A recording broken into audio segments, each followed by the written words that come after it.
So South Africa finally has a budget. After months of twirling and fighting and mess and accusations, miraculously at the third attempt, the finance minister Enoch Godongwana just now tabled a budget proposal that looks like it's got support from easily enough GNU partners to sail through a vote and become our budget. Here are 13 big important takeaways from this budget, because a lot was going on in there. There were lots of numbers, a lot of explanations, and we've pulled out 13 that could all kind of be headlines on their own. Number one, the VAT stays unchanged. I don't think that's a bombshell or a surprise to anybody that VAT has stayed 15%. It's staying exactly there. The finance minister tried to frame it as this is more proof that we really listen to the people, kind of the way that the GNU partners who initially voted for the VAT increase tried to reframe, spin, and resell the fact that they really didn't listen to the whole of South Africa until the courts forced them to abandon the VAT increase in that court case involving the DA and the EFF against the finance ministry. So VAT stays the same. Secondly, this is not an austerity budget. You will hear that the government has dropped the amount it was going to spend by tens of billions rands. I think in the end over 40 or over 50 billion rand. But the finance minister was at pains to explain that this is not an austerity budget, meaning that the budget wasn't cut. They are still spending more than they were last year. What has been reduced is the amount more money than last year that they're going to spend this year. That is mainly because there's no VAT increase, which means that they have a hole in the budget they were going to create. But again, that means there is a hole in the amount extra that they're going to spend this year. But they're still spending more than last year. Yeah, the reduction in additional spending is meant to be about 68 billion over the medium term, which funnily enough is very close to the number that they kept using when they were trying to say this is why we need to have the VAT hike. Yeah, the VAT hike was like between 50 and 75 billion in terms of speculations by the end. Okay, so that's number two. Number three, the debt to GDP ratio has increased. Not dramatically, but it has increased a bit. Now, if you are brand new to finances, this kind of matters. So our GDP is broadly how much money, how much revenue the country is making per year. And the debt is South Africa's national debt, how much debt that we owe to creditors who have lent us money over time. Now, I think our debt to GDP ratio is going to sit at 77%, was the latest report from the finance minister. That sounds like a lot, but that's actually quite normal. If you didn't know this, lots of countries around the world have a debt to GDP ratio above 10, above 20, above 30, above 40, above 50. Some countries have a debt to GDP ratio where the debt is larger than GDP per year. And the higher it gets, the more alarm bells start going off, because then you start to go, oh, the country's actually not just creating enough wealth and revenue to pay off its debts.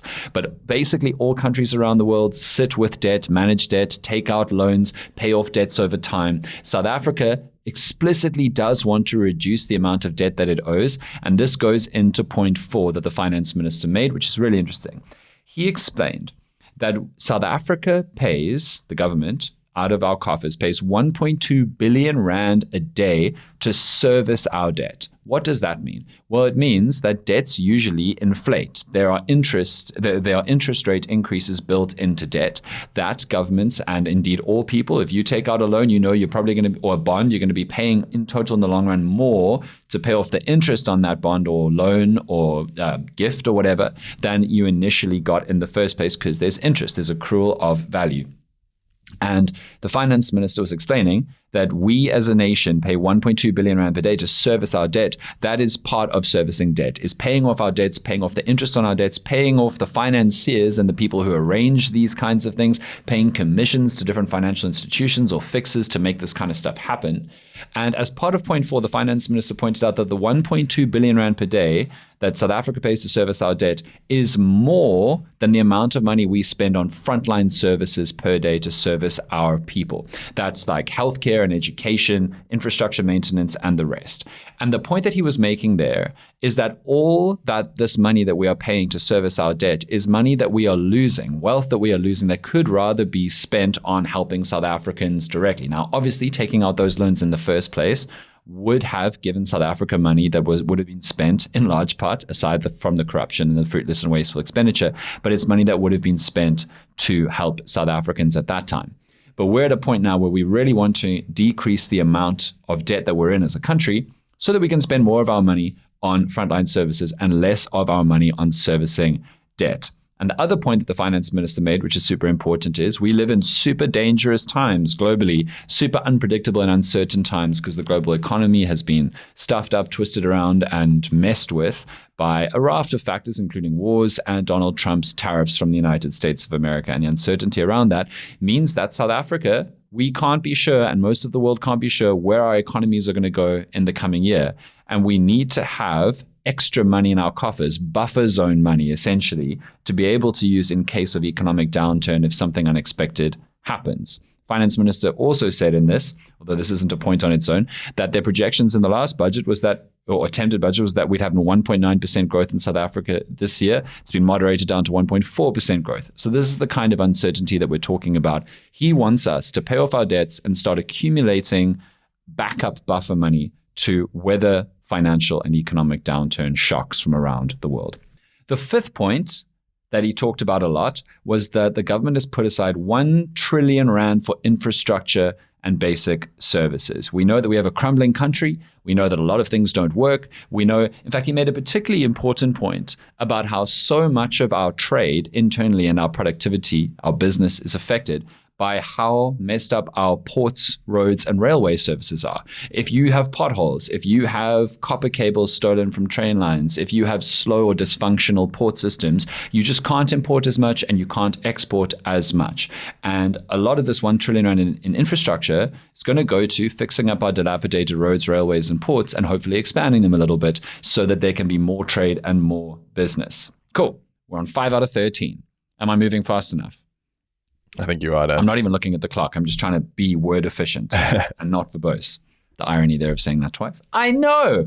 Okay, point 6. He really emphasized that they're going to try and speed up land transformation this year. So repurpose underutilized or neglected public land, which means government land. Don't freak out. It's not your farms. It's not the Expropriation Act that you have been lied about that you might think exists because of the propaganda. No, it's the same kind of expropriation law that they have in the United States. They just call it eminent domain there and the Expropriation Act here. So point 6 is they're going to try and cut out a lot of the red tape around affordable housing, try to work through the backlog of applications for affordable housing and build a lot more affordable housing as quickly as possible. That's a big focus of this year's budget and priorities of the government. Cool. Point 7. Oh, I actually already spoke about this. Okay, cool. No, I'm doing very well. I'm absolutely cooking here. Point 7 is that we are now in a very different worldwide economic situation than the last budget. But maybe to add, I'm kind of interested by that because if anything, it means that this budget is now more informed on what is really going on in the world than the last one would have been. Because if the last one had gone through in March or even the first one in Jan or Feb, and then the world had changed and we flipped around so much, we might have been screwed by that. The irony, of course, is that this budget is happening just hours before Trump and Ramaphosa's meeting at the White House, where it may all change again, but only for us, if Trump decides to screw us and bully us on the global stage. And so, blessing and a curse. Timing is always good or bad for a budget. Budgets have to happen at a particular time. Okay, point 8. How are they going to try and cover some of the shortfall of no VAT increase? It's a fuel levy. It's 16 more cents per litre for petrol, 15 more cents for diesel. But interestingly, he said it's a short-term solution. We're not going to be able to hold this in long term. And point 9 is next year's budget needs to have alternatives to a fuel levy and VAT to increase the government's budget, different tax alternatives, which goes back, and you can watch or listen to our previous shows about a potential wealth tax, potential changes to more progressive taxation, all of those kinds of other solutions. They've kicked it down the road to 2026. Okay, point 10, I think. Yeah. This is something that we've been calling for a lot. SARS is getting an increased budget. They're getting 7.5 billion rand more money to go and collect the taxes that they're supposed to collect. And this is really important because as you know, we've been talking about this a ton. Also, SARS Commissioner Edward Kiesvet has been talking about how he actually speculated that there was over 50 billion rand available, probably, in uncollected taxes that should have been paid, that people are dodging or avoiding paying. And if SARS was just better resourced been given more money and ability to go and pursue these tax dodges, then we could generate all the money and more, according to the SARS commissioner, that we need, that would have been raised by a VAT increase with less damage to South Africans' pockets and quality of life. So the fact that SARS is getting 7.5 billion rand more is great. It means greater capacity, greater resources to go and get the taxes that people are not paying that they should be. And then we're going to let's talk about two more increases. So one of them is increase to education. I think they're increasing it 9.5 or 10 billion rand to hire more teachers, pay them better. They're separately paying billions of rands to improve early childhood development centers and the abilities for people with very young kids without means to actually get their kids into learning institutions very young when they're supposed to be starting to learn. Number 12, billions of rands increase to healthcare. The finance minister actually took the time to read out a letter that he said he'd received, or the government had received, from a UCT med student about how awful it is in the clinics and the hospitals, how dysfunctional it is, how brutal and terrible it is to be a patient there, but also to work there. He mentioned like students and medical workers having to choose who to save and who to prioritize based on the fact that they didn't have enough resources to save everybody in time because the government had not provided the money or literally the tools, the equipment to keep people alive. And so there's increases to healthcare. He specifically said to hire 800 more doctors and assorted medical workers, which is great. I frankly don't know why they weren't hired already. Like over a year ago, I think we were seeing doctors protesting the fact that they were fully qualified and hadn't been hired. This seems like an obviously good move that should have happened already. Point 13, and the final point. How am I doing for time, Eric? Oh, go down. Okay. Honestly, this is the last thing I'll think about before only Trump and Ramaphosa for the next 24 hours. So it's fair. Also, the Europa League final. Come on, you Spurs. So point 13 is that the SRD grant, the Social Relief of Distress grant that started as a COVID grant, the finance minister says will be done away with in 2026. Interesting, considering the fact that the government lost a court case over the SRD grant just a few months ago that has forced it to put way more money into it to help the kinds of people for whom 300 to 400 rand a month is a life-changing amount of money. And that, by the way, is millions and millions and millions of South Africans, speculation, like over 8 million South Africans. But he has said that the SRD grant may become absorbed into other grants to better realize the government's targets for job creation. This country is cursed by unemployment and underemployment and people in poverty not able to find work. And one thing that the finance minister suggested in this budget speech is that they're looking at the SRD grant maybe becoming a job seekers allowance, which is super, super interesting. Creating a grant for unemployed people who are seeking work, converting this grant into that. Now, he didn't give us enough specifics about what exactly that will mean. I immediately have a ton of questions because there are many people who are not of working age, either children or pensioners and the elderly, who, are they going to get a job seekers grant? We can't expect them to be seeking work. And so there are questions about what exactly that means. But baseline headline, getting grants to people who are unemployed as they try to find work sounds like a really good idea. So those are your 13 big takeaways from this budget. Tomorrow we'll be back with probably a mountain. maybe Eric will allow me to get closer to an hour-long episode because I can only imagine the amount of stuff we have to talk about after Ramaphosa and Trump's The Showdown. It is really feeling quite WWE at the moment. What, Eric? You're not going to give me an hour? Hell no.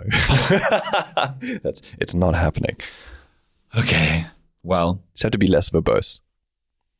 Please leave in the comments or contact us on the WhatsApp line 0607613436 to rein in Eric's reign of editorial terror and let me speak my mind for once on a show that happens to have my surname. I will remind you. Chat tomorrow.